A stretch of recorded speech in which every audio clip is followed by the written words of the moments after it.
trauma, times, and that people don't even want to say, what they're about or anything. That's why I said you'll be stronger. Stop complaining. That's not an answer. Right. Keep the family business inside of the house, right? Right. These are some of the things that they talk about. You don't need counseling.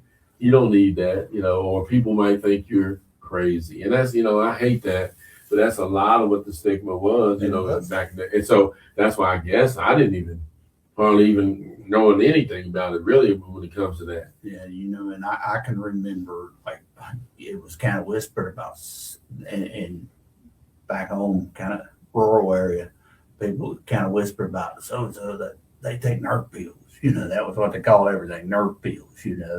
And so that was like something that's just a sign of weakness instead of, and what it should have been was good for them. They saw a professional that recognized they needed a little help. Exactly. And exactly. Hopefully through forums like this and right. And recognize right. Mental Health Awareness Month, right? We can do even more to remove that stigma. 100%.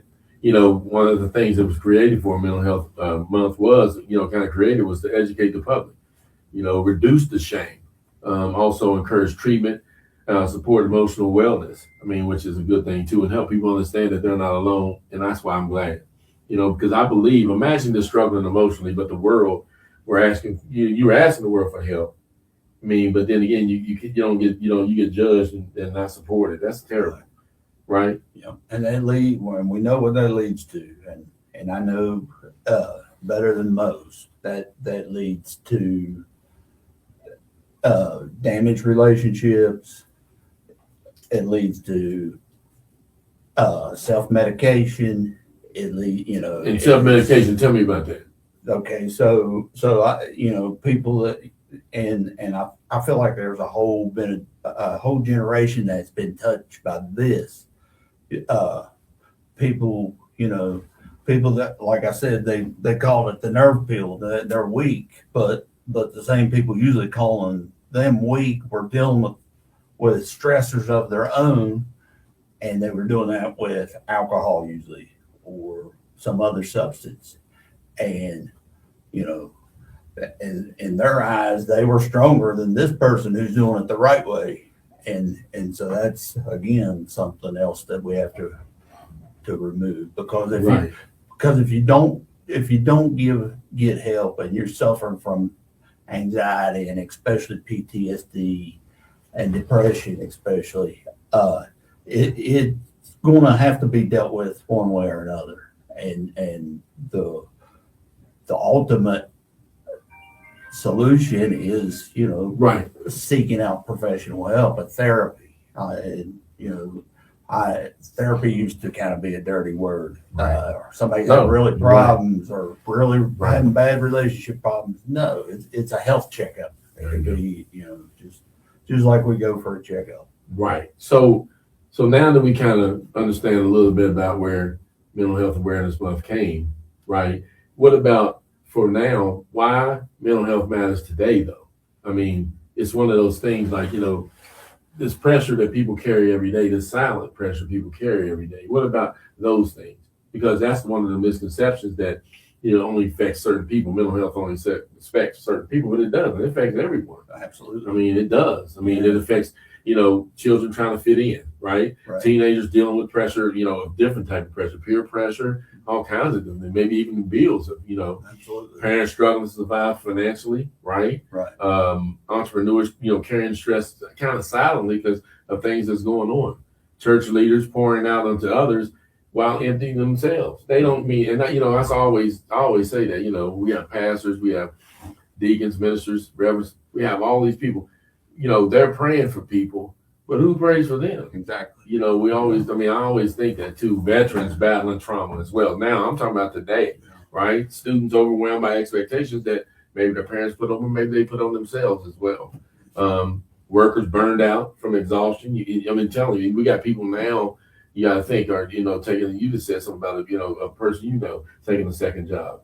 This is what we got into. This is not us yelling and screaming about how things are in the economy. It's just the way the world is now. That definitely the cost of living going up and things of that nature. So it's like, and guess what? Sometimes the caregiver is never getting a break either.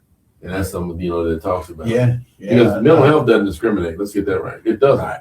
And we might think that it does, but it definitely doesn't. Yeah. And that is a big part of it, because as caregivers, that's a very stressful role in itself, and the phrase that they really stress is self-care, and that goes back to seeing a therapist, whatever works to help them unload, and it's so important because they're helping so many. Like you said, there's so many. We should be able to help them. And it is, and it's like the biggest, the person that's smiling the biggest, sometimes maybe the one hurting the deepest. Yeah. And the reason why I say this to segue through it is also kind of that social media thing.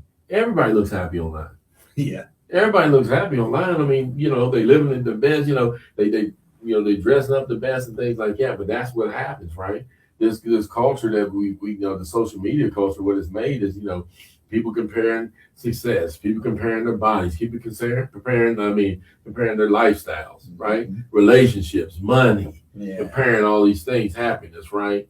So, and if you see that, it's constantly, having people, kind of live up to that standard. Last week we had talked about, a statement called living for the Joneses, or, trying to keep up with the Joneses, right? I mean, one of those things, that's an old saying, but it still kind of goes with comparing and seeing these things on social media, seeing, people really wanting to meet these expectations that cannot be met. Yeah, they're so extravagant. It cannot be met. I mean, exactly. But it doesn't make you happy. That's what people think. I mean, does it really make you happy, right? But people fake, perfection online a lot of times, and they don't have to. That's one of the things we had talked about last week. Really, having a job that's like, Mother's Day. Really, even taking happy belated Mother's Day to all the mothers out there as well. I mean, I appreciate everything you do. Like I said, I know it's hard at times, but and then when we talk about mental health, definitely, have to take care of that as well, the mothers and also the children as well. So we appreciate every one of you. But going back to what I was saying, sometimes, you have a pressure to look successful, right? And the validation comes from the likes and the comments. And a lot of times it doesn't work that way. I mean, this is serious to me. I mean, I know we laugh and stuff like that, so don't get me wrong. I'm not saying that part, but I wouldn't want this on just to, get laughs and things like that. I would also want to make sure we get the message out to others, right? That this is serious. We had me and Mike did one on Catch My Breath, which is an initiative about vaping, right? And the thing about it was, I mean, I understand. I knew going into it, a lot of people are doing it. So people don't want to hear that. And I get it. This is not me, or this is not this show or anything trying to, definitely judge you. But then again, I want to tell you what's at the end of the road when you do these things. I mean, because that's the truth. It has nothing to do with me. Right. That's the truth. And it's like the mental health, if you do not, get help for these things, it can overtake you. It can overtake you medically, your body, right? I mean, and do the worrying, the constant worrying and things of that nature, right? Just so we got to make sure we're not always validating off these likes and comments, right? There's nothing wrong with it, right? I hope they comment about this. I mean, if I mess up something like that, put it in there. I get it. I mean, I don't want to, put out any misinformation either, but I definitely don't want to, say something because I want a bunch of likes or want a bunch of comments, right? I want them because it's genuine. I want them because of the truth and to help other people as well. Yeah. It's not that. And, we have cyberbullying as well, fear of missing out. I mean, you're missing out part is like, what are you missing out on? I mean, once you really realize that, and that's a walk of a 54-year-old, right, telling a 20-year-old, you're going to have, falls, you're going to fail. It's okay, but you got to get up. But you got to get up and try desperately not to make the same mistake again, right? And that's the thing, or fall into the trap of those things. I think sometimes when and this, like I said, I don't think social media is bad. It's the intent of what you think that, you're getting out of it could be the way it's looked at, right? And that's the thing. So And, one of the things I do want to speak about, not so much for me, but I even know unrealistic beauty standards, right? Whose standards are, for women, men, who are y'all looking up, what I mean, right? Right. Six pack or, what I mean, whatever it may be. Hey, God bless those that have bodies of that nature. Sometimes it's not in the cards, for us, but that's not a bad thing. But still, exercise is a big thing as well. It's definitely a big thing for your mental health is to exercise, Yeah. whatever it may be. I mean, Right. it doesn't have to be running 50 miles or whatever, And that's one thing I wanted to touch upon is your mental health and your physical health are so intertwined. Right. And I have a recent example of that. I had a recent health scare. Right. And had a procedure but during the recovery process, I'd never really had anything that major. And during the recovery process, I just expected to be able to jump up, 2 days later and go back to doing how I've always done. And, as I had to take the time stretched out much longer than I would have liked, I could really feel my mood starting to, so that's a result of my physical health limiting what I can do and affecting my mental health. And Right. And then when your mental health is not in a good place, you're not going to recover. It's science based. And some people wake up immediately and compare their life to someone who is editing their life the whole time.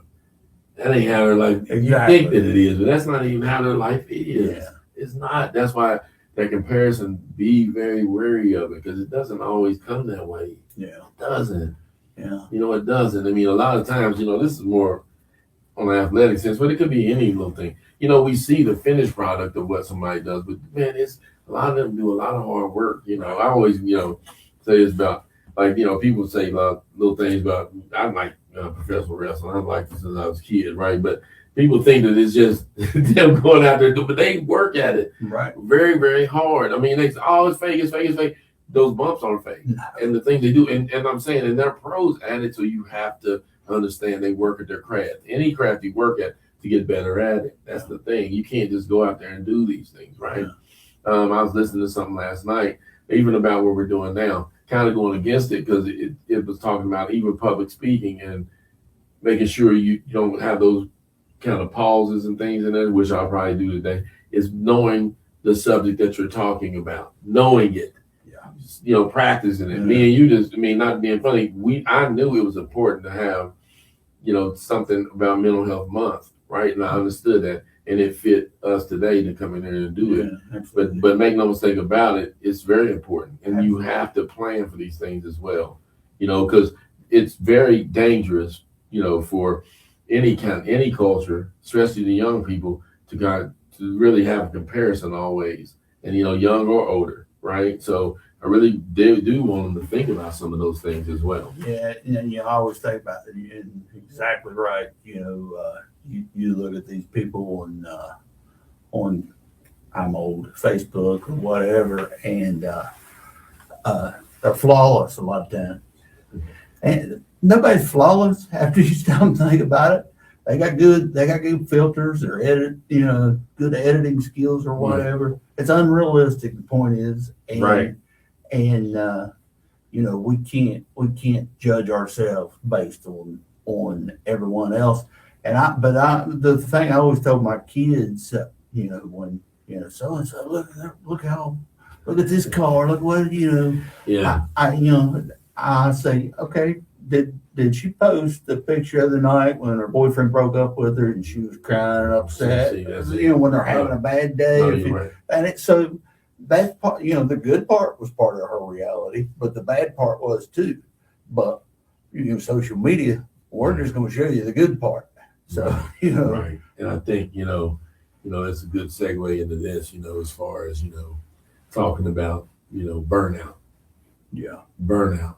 And how to survive. Through these. And